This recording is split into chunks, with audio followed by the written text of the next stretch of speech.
નમસ્કાર વિદ્યાર્થી મિત્રો, લાસ્ટ ટાઈમ આપણે પીએચના દાખલા શીખી ગયા.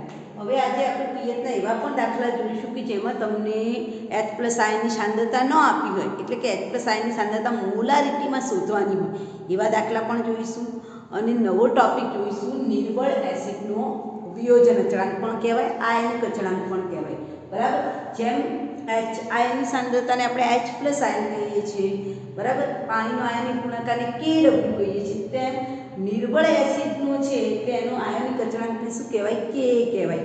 તો પહેલા તો કયા એસિડ નિર્બળ એસિડ છે?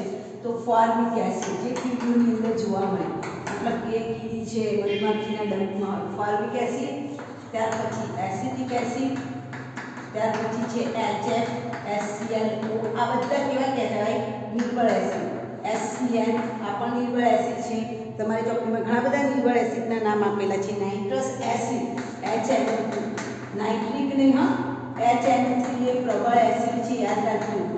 HNO3 એ પ્રબળ એસિડ છે. નાઇટ્રિક એસિડ, નાઇટ્રિક એસિડ એ પ્રબળ એસિડ છે. આ નાઇટ્રસ છે, બરાબર. નાઇટ્રસ એ કેવો એસિડ છે? નિર્બળ એસિડ છે. તો આજે આપણે એ નિર્બળ એસિડ કયા કયા નિર્બળ એસિડ છે? Formic acid, acetic acid, nitrous acid, HF એટલે કે ફ્લોરસ એસિડ કહેવાય ને એને, હાઇડ્રોફ્લોરિક એસિડ, બરાબર. તો આ બધા આપણા બેન્ઝોઇક એસિડ એ પણ કેવો છે?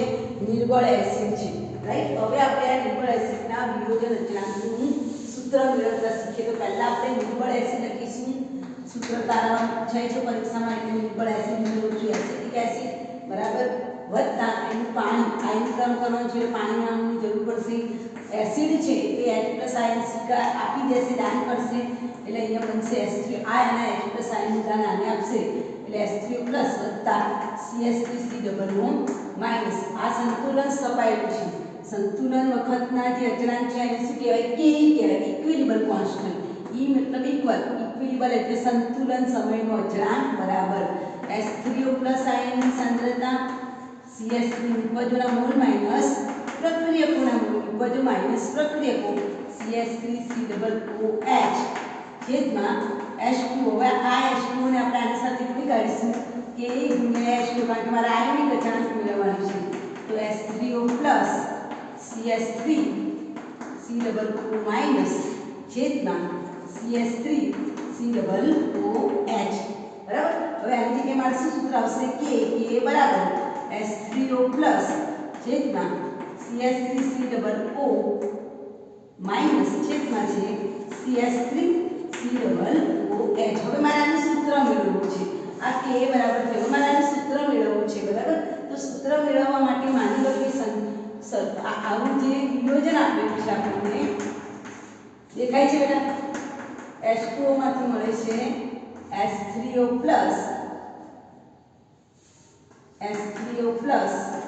વત્તા CH3COO માઈનસ. તો પ્રારંભિક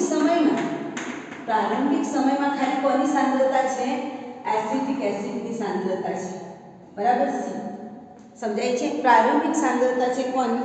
એસિટિક એસિડની પ્રારંભિક સાંદ્રતા આપણને જોવા મળે, બાકીના કોઈની સાંદ્રતા જોવા ના મળે, એટલે આને 0, આની પણ સાંદ્રતા સમજાય છે? દેખાય છે? બાજુ એક મિનિટ હા, મારો કેમેરો ફેરવી દો, આઈ થિંક દેખાતું નથી.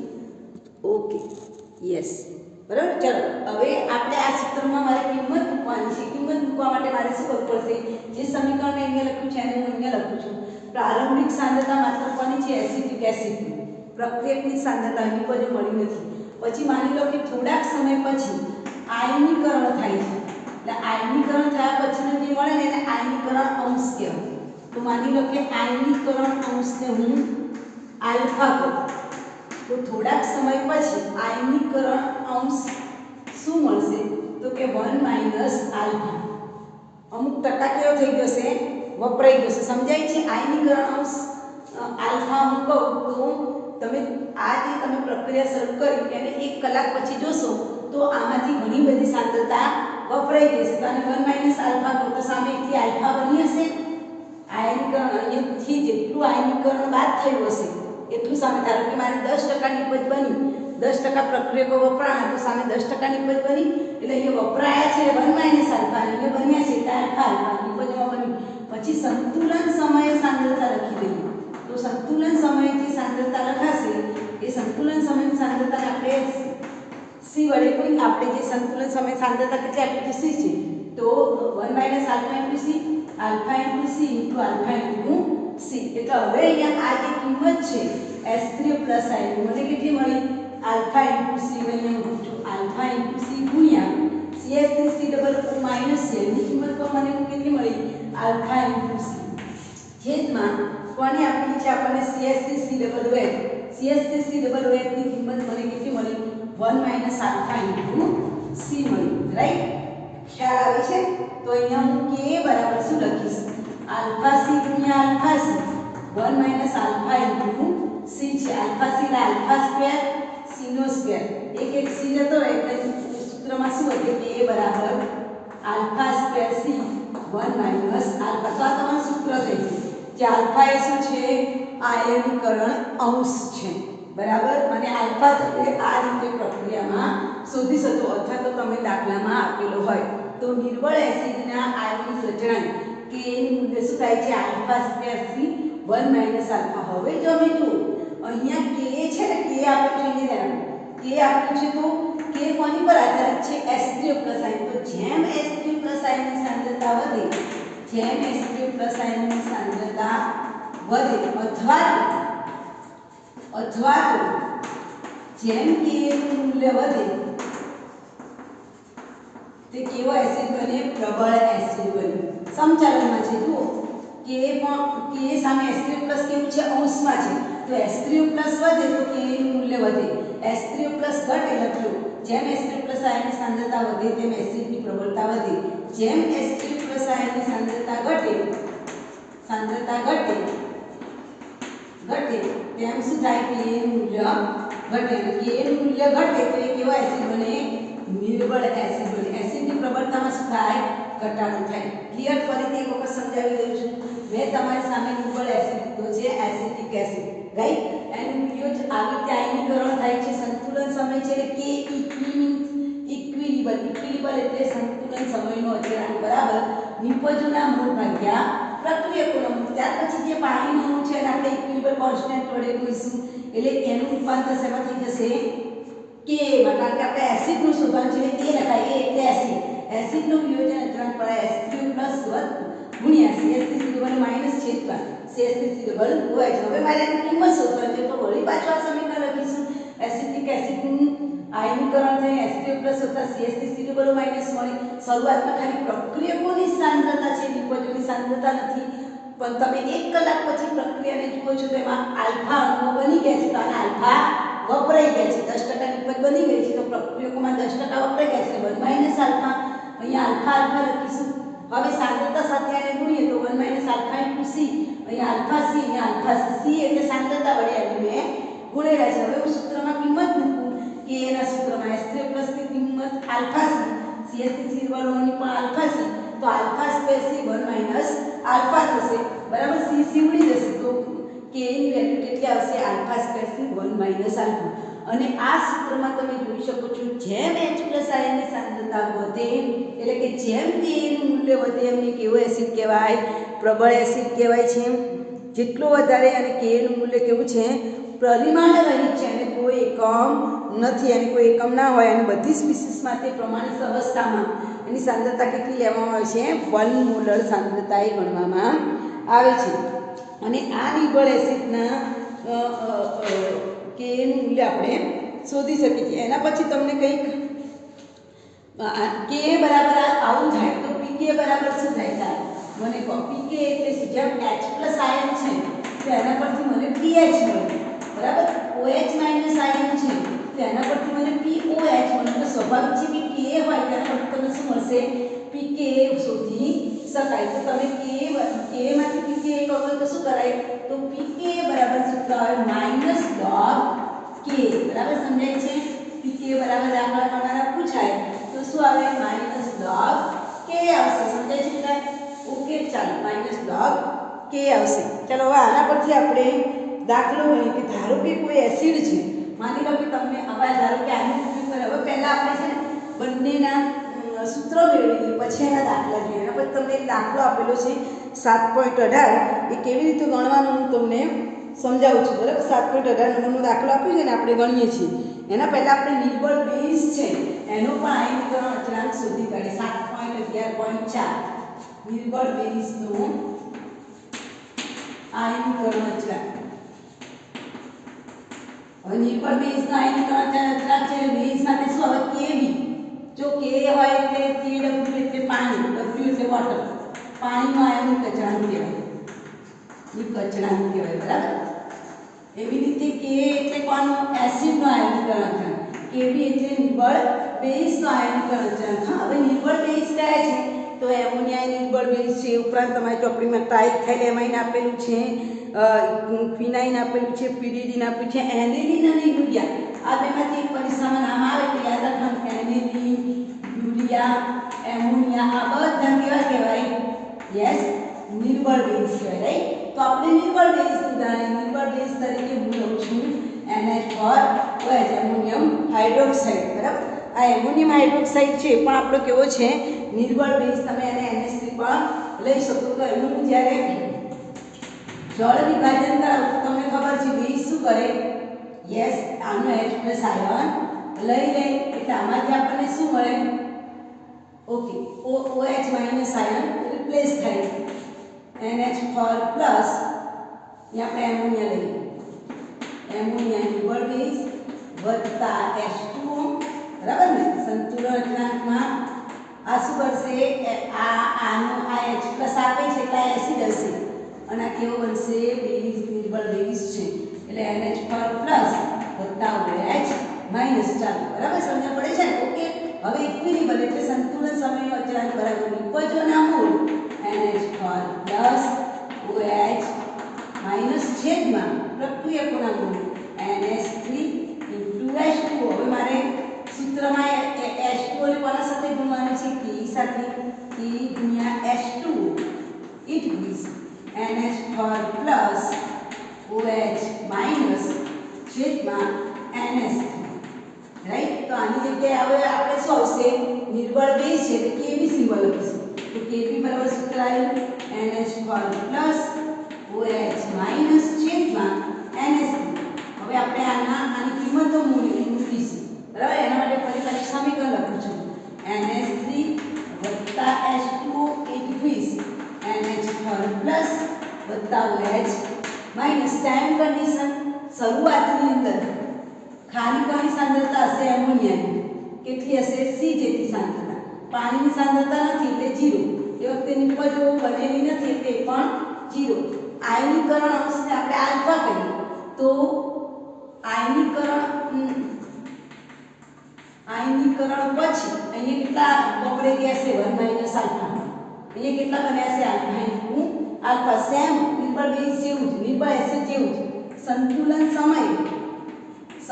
સમય આપણે એને કેટલા વડે ગુણી દેવાના? સાંદ્રતા C વડે એટલે સેમાં alpha C into alpha C. આ કિંમત આપણે આમાં મૂકીએ તો Kb બરાબર NH4 પ્લસ આપેલું છે, દેખાય છે તમને?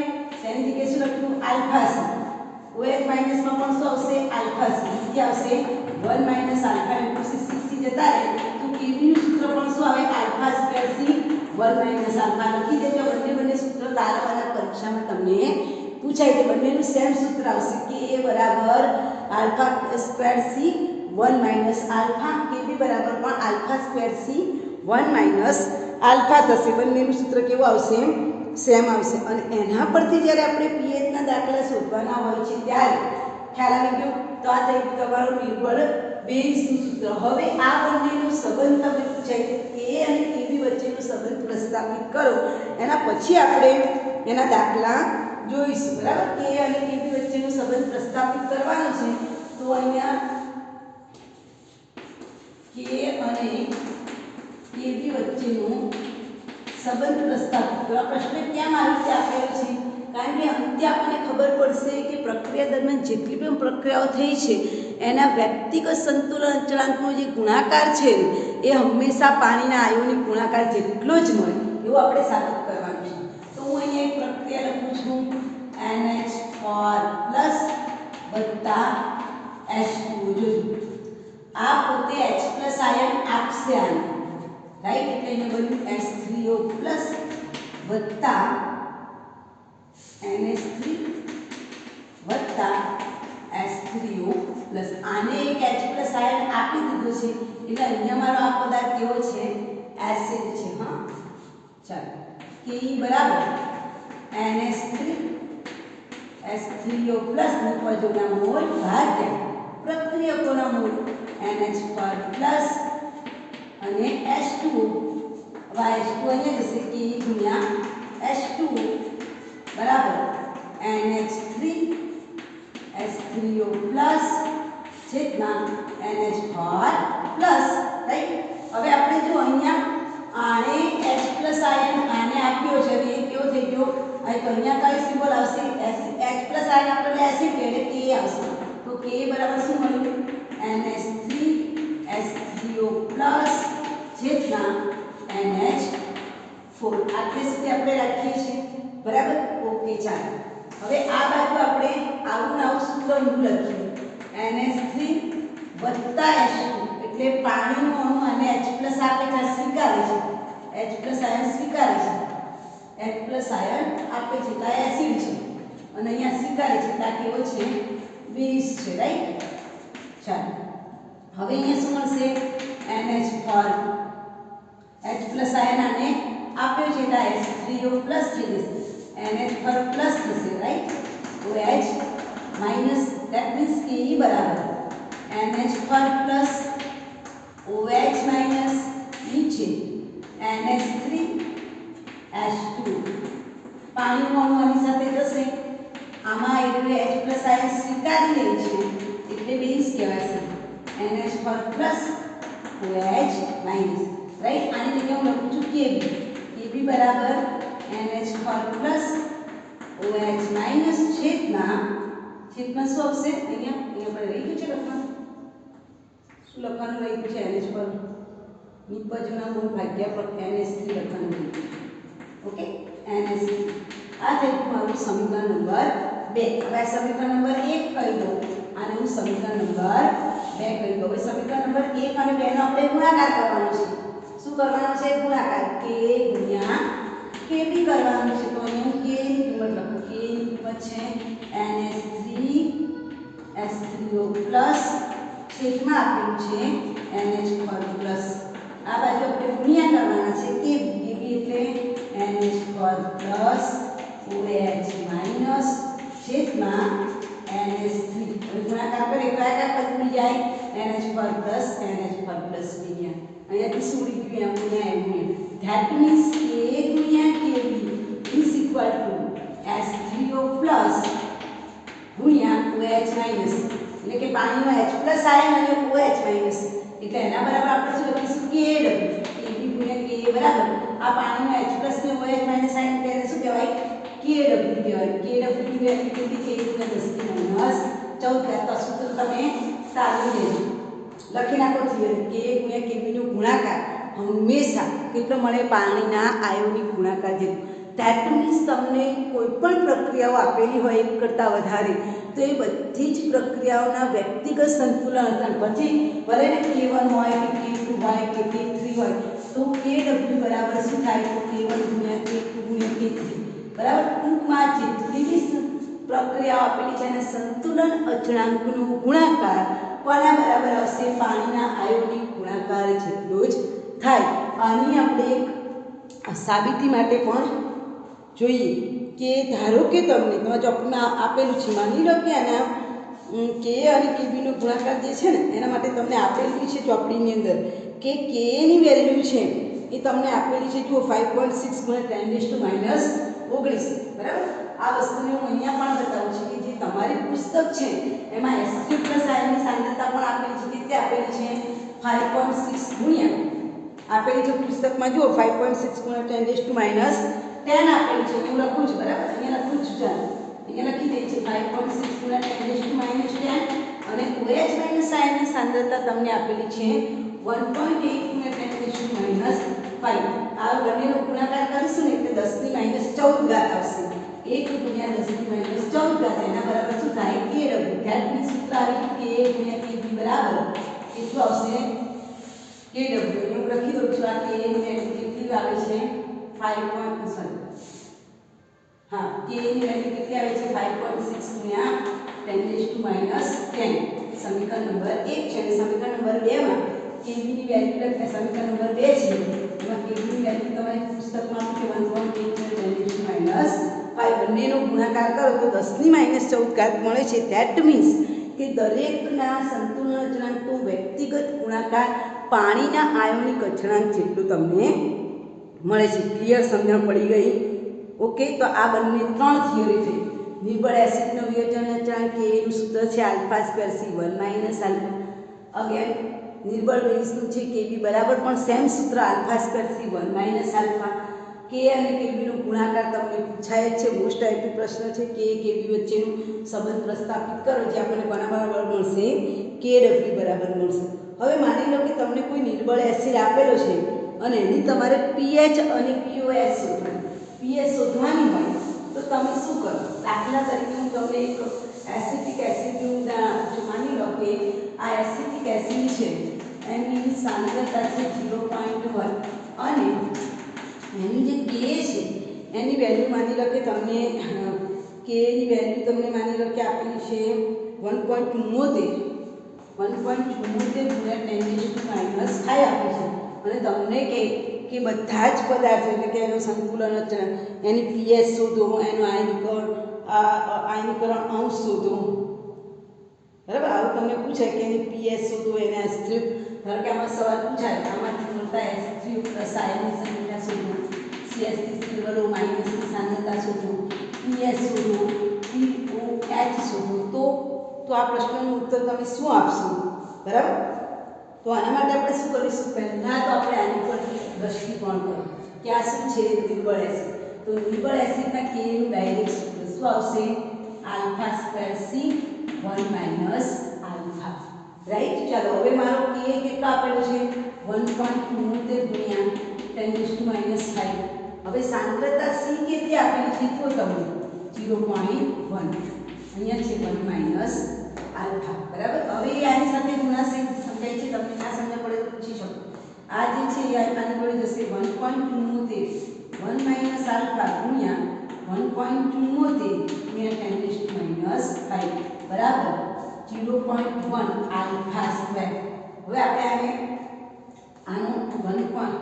આને આપણે એને ગુણીએ તો 1.74 × 10⁻5 માઈનસ 1.74 ગુણ્યા 10⁻5 ની આલ્ફા બરાબર 0.1 આલ્ફાનો સ્ક્વેર. હવે આપણે દ્વિઘાત સમીકરણ સ્વરૂપમાં ફેરવીએ તો આ બાદ જાય એટલે પ્લસ થાય 1. આલ્ફા માઈનસ 1.74 ગુણ્યા 10⁻5 બરાબર બરાબર 0. હવે આપણે આને દ્વિઘાત સમીકરણમાં ફેરવીએ તો આની જે વેલ્યુ જે મને મળશે, સોરી, હવે અહીંયા આપણે શું કરીશું? 1 - આલ્ફા છે ને એને આપણે અવગણી શકીએ છીએ કારણ કે એ નાનું છે. બરાબર? જો હવે અહીંયા આપણે એક વસ્તુ સરળતા માટે શું કરી શકીએ? આ જે 1 - આલ્ફા છે એનું મૂલ્ય શું હોય? અવગણી શકાય. અને આપણે અવગણી કરીએ કારણ કે બહુ જ રેર કેસ છે. એટલે 1.74 × 10⁻5 બરાબર. હવે તમારે શું લેવાનું? આલ્ફા 0.1 આલ્ફા સ્ક્વેર લેવાનું. આને આપણે અવગણવાનું છે. તો આલ્ફા સ્ક્વેર બરાબર શું થાય? તો 1.74 × 10⁻5 છેદમાં 0.1 એટલે શું? 10⁻1 થાય. એ ઉપર જશે એટલે શું થઈ જશે? પ્લસ થાય. એટલે 1.74 × 10⁻5 × 10⁻1 એટલે કેટલા થાય? 1.74 × 10⁻4. હવે આલ્ફા સ્ક્વેર બરાબર નાખવું હોય તો મને આલ્ફા બરાબર શું થાય? વર્ગમૂળમાં 1.74 નું વર્ગમૂળ કાઢો. 10⁻4 નું વર્ગમૂળ કેટલું થાય? 2 થાય. 1.74 નું વર્ગમૂળ કાઢો જો એ 1.32. Very good. એટલે 1.32 × 10⁻2. એટલે પહેલો જવાબ મળી ગયો આલ્ફા. હવે આપણે એને સૂત્રમાં લખ્યું, યાદ કરો. H3O આયન અને CH3 સિલ્વર O માઈનસની સાંદ્રતા. આની સાંદ્રતા એ આલ્ફા સી હતી ને આની આલ્ફા સી. તો આલ્ફા કેટલું મળ્યું આપણને? 1.32. તેને સાંદ્રતા સી વડે ગુણી કાઢો 0.1 એટલે તમને બરાબર ને? એટલે 1.32 ગુણ્યા આવો 1.32 × 10⁻, ઓકે 3 બરાબર કોણ S3 પ્લસ આયન સાંદ્રતા તો પહેલો જવાબ મળી ગયો રાઈટ હવે એ રીતે CH3 બરાબર માઈનસ ની પણ સેમ થશે દેખાય છે કારણ કે એનું સૂત્ર સરખું જ છે એટલે એનું પણ કેટલા આવશે 1.32 ગુણ્યા 10 - આ જવાબ હવે મારે શું શોધવાનું છે pH શોધવાનું છે pH શોધવા માટે મારે કોને લેવો પડે S3 પ્લસ આયન તો S3 પ્લસ આયન બરાબર મને મળ્યા છે 1.32 ગુણ્યા 10 - 3 तो pH बराबर -10 S3 प्लस आयन तो -10 એટલે 1.32 ગુણ્યા 10 - 3 બરાબર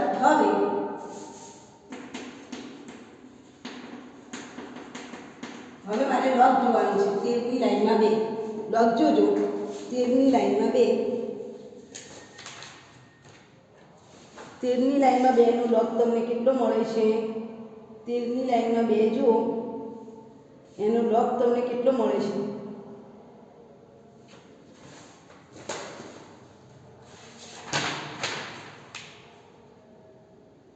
1206 0.1206 માઈનસ 3 એટલે માઈનસ માઈનસ પ્લસ 2.88 pH બરાબર મળશે 2.88 એના પરથી તમે pOH શોધી શકો છો બરાબર એના પરથી તમે શું શોધી શકો છો pOH pH મળી ગઈ હવે તમે p દેખાય છે મિત્ર બેટા બાજુ સોરી હા દેખાય છે ઓકે એના પરથી તમે હવે pOH શોધી શકો કે pOH બરાબર pH વત્તા pOH બરાબર શું થાય 14 થાય તો pOH મારે શોધવું હોય તો 14 - pH 14 - pH એટલે 2.88 તો તમને શું મળી જાય છે એટલે ચારે ચાર પ્રશ્નોનું ઉત્તર તમને મળી જાય તો એવા આપણે કોયડાની અંદર દાખલા આપેલા છે એ દાખલા આપણે જોઈશું બરાબર આમાં થોડું કામ છે નીચે સર બોલાવે છે એટલે જઉં છું બરાબર આપણે એના દાખલા હું તમને દાખલા ગણીશ અને સેન્ડ કરીશ અધરવાઇઝ આવતીકાલે પણ આપણે પીએચના મોલારિટીવાળા દાખલા ગણવાના છે એને આપણે જોઈ જ લઈએ બરાબર પીએચ વાળો દાખલો છે ને એ પેજ નંબર 230 જુઓ એની પર જે 7.48 વાળા દાખલા તમે ગણી કાઢ્યા હવે 7.49 વાળો દાખલો ગણવા માટે તમારે મોલારિટીનો સૂત્રનો ઉપયોગ કરવો પડે એક દાખલો હું ગણાવું છું એ અને બી કાલે ગણાવીશ સી નંબરનો દાખલો ગણાવું છું સી નંબરનો દાખલો હું તમને ગણાવું છું પેજ નંબર 230 7.49 એમાં સી નંબરનો દાખલો પેજ નંબર 230 7.49 અને સી નંબરનો દાખલો ચાલો સી નંબરનો દાખલો શું કહે છે 0.3 ગ્રામ NaOH છે બરાબર NaOH છે અને કેટલા ml પાણીમાં એડ કરેલું છે 250 ml માં બનાવ્યું છે દ્રાવણ કેટલું ml 200 સોરી 200 છે ને કેટલા ml છે 200 ml અને એની મારે શું શોધવાની છે pH શોધવાની છે પહેલી વાત કે NaOH એ કેવો છે એસિડ કે બેઝ બેઝમાંથી મને શું મળશે OH માઈનસ આયન પહેલા આપણે pOH શોધીશું પછી pH શોધીશું એની પહેલા મારે જોવાનું છે કે અહીંયા NaOH છે એમાંથી મને શું મળશે પહેલા Na+OH માઈનસ આયન આ જે OH માઈનસ આયન છે એની સાંદ્રતા મને આપી છે ક્યાંય ના એ શેમાં શોધવાની હોય મોલારિટી તો મોલારિટી m બરાબર કારણ કે બધામાં દાખલા ઉપરના દાખલામાં જુઓ બધામાં તમને મોલારિટી આપી દીધી હતી 0.03 મોલર 0.05 મોલર 0.02 મોલર આમાં મોલારિટી શોધો તો મોલારિટી બરાબર 1000 ગુણ્યા W ભાગ્યા m ગુણ્યા W એટલે શું દ્રાવ્ય પદાર્થનું વજન m એટલે શું દ્રાવ્ય તેના પદાર્થનો અણુભાર v એટલે શું કદ શેમાં લઈશું આપણે મીટરમાં લઈશું બીકોઝ કે મેં ઉપર સોરી મિલીલીટરમાં જ લઈશું કારણ કે મેં ઉપર 1000 લખેલા છે એટલે કદ શેમાં લઈશું મિલીલીટરમાં આટલું તમારે નોંધી દેવાનું ચાલો 1000 m ના w વજન ગ્રામમાં જ આપેલું છે એટલે કશું ફેરવવાનું નથી 0.3 લખી કાઢો રાઈટ m એટલે અણુભાર એટલે અણુભાર કેટલો થાય n એનો 23 ઓક્સિજનનો 16 હાઇડ્રોજનનો 1 એટલે કેટલો થાય 40 ગુણ્યા v એટલે કદ મને ml માં જ આપેલું છે જુઓ ml એટલે મિલીલીટર કદ સામે લેવાનું છે મિલીલીટર કેટલું આપ્યું છે 200 ગુણ્યા 5 કરો 5 * 40 8 કરો એટલે 0.3 ભાગ્યા 8 કરશો એટલે તમને શું મળી જશે મોલારિટી મળી જશે બરાબર મોલારિટી મળે પછી તો તમને દાખલો ગણતા આવડે કારણ કે મારી પાસે કેલ્ક્યુલેટર નથી તેમ છતાં તમે દાખલો ગણી લો 0.3 ભાગ્યા 8 કરો કેટલા આવે છે?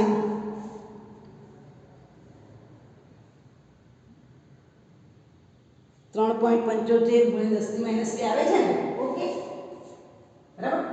આનું મારે એવું આવે છે 3.75 ગુણ્યા 10 ની -2 ઘાત આવે છે. તો તમારે આના પરથી તમને આ કોની સાંદ્રતા મળી? OH minus -2. આના પરથી તમને શું મળશે? POH બરાબર minus log OH minus ion. તમે જોઈ લેજો 0.3 ભાગ્યા 8 નો ગુણાકાર ભાગાકાર કેટલો આવે છે?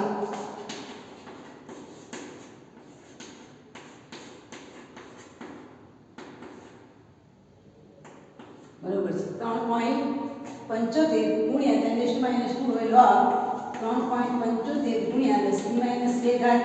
લોગમાં શું થાય? સરવાળો થશે. log 37 ની લાઈનમાં 5 જુઓ, 37 ની લાઈનમાં 5 જુઓ એટલે તમને 37 ની લાઈનમાં 5 57 40 0.5740 માઈનસ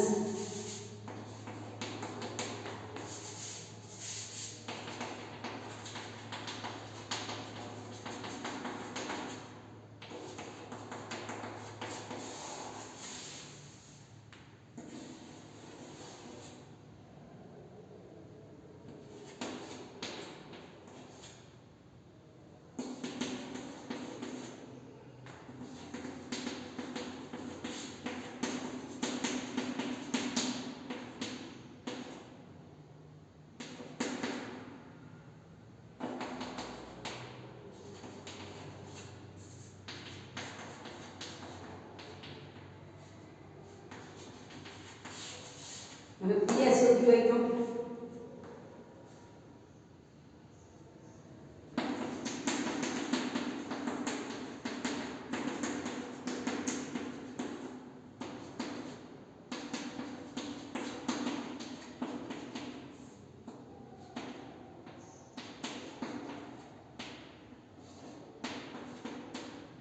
13.58 બરાબર. 7 ની ઉપર આવી ને એટલે તમારી દાખલો સાચો છે. આવી રીતે તમારે PH ના દાખલા ગણવાના છે. આવતીકાલે આપણે પહેલા નંબરનો દાખલો ગણાવીશું. બરાબર. Okay, all the best.